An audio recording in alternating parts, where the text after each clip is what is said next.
On a recent evening in Fulton, New York, Mariba Lopez's 3 children sit huddled around a glowing cell phone on the kitchen table. She smiled at them from thousands of miles away, wiping away tears.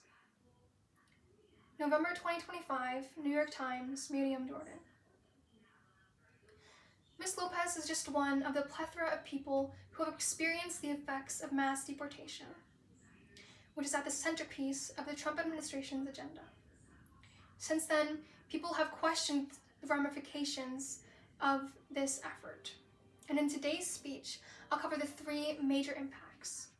1, economic declination. 2, social and religious pushback. And 3, judicial opposition. First, I'll talk about economic declination. The premise of this is simple.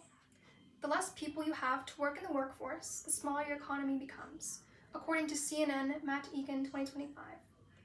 To put this into perspective, between 2020 and 2022, 42% of crop farm workers in America had no work authorization. That means if deported, 42% of the U.S. agricultural economy, the U.S. agricultural workforce, would be depleted, according to the U.S. Department of Agriculture, also noted in CNN Matt Egan 2025. This is significantly detrimental to places where there is a high concentration of immigrants, especially in California, who it is estimated to cost $275 billion and significantly impact the construction industry, the occupational service industry, and the agricultural industry. This proves that there will be lasting effects on the economy with mass deportation. Secondly, I'll talk about social and religious pushback. From LA to O'Neill, Nebraska, communities have come together to protest and to resist the cruelty and chaos of mass deportation, according to Time William Lopez, 2025. Not only is this activism in protest itself, but in action. According to the Christian Science Monitor by Jackie Valley, 2025, volunteers have come together to patrol neighborhoods and retail areas to look out for ICE, to look out for immigration enforcement activity, and to alert community members. They're helping immigrants to fill out paperwork in case their children are separated from them. This resistance is fueled by the fact that they believe this is immoral. And this perception of immorality is shared from a religious standpoint, with the U.S. Conference of Catholic Bishops and Pope Leo XIV himself coming together to condemn the immigration crackdown and urging the U.S. to act humanely and to listen.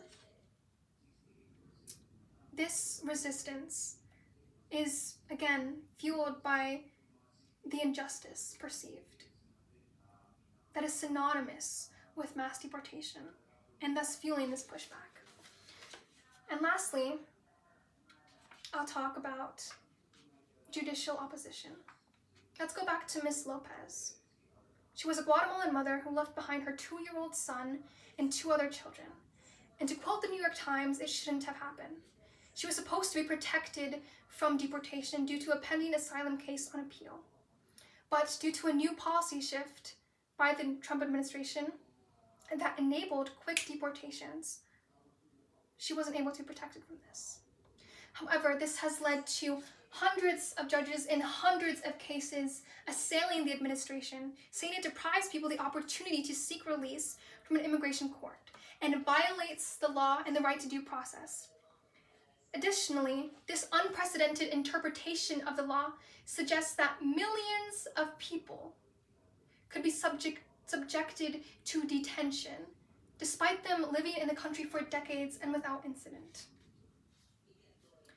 According to this judicial review, this practice is unlawful and targets people who have lived here lengthily and justly, according to Politico 2025, Kyle Cheney.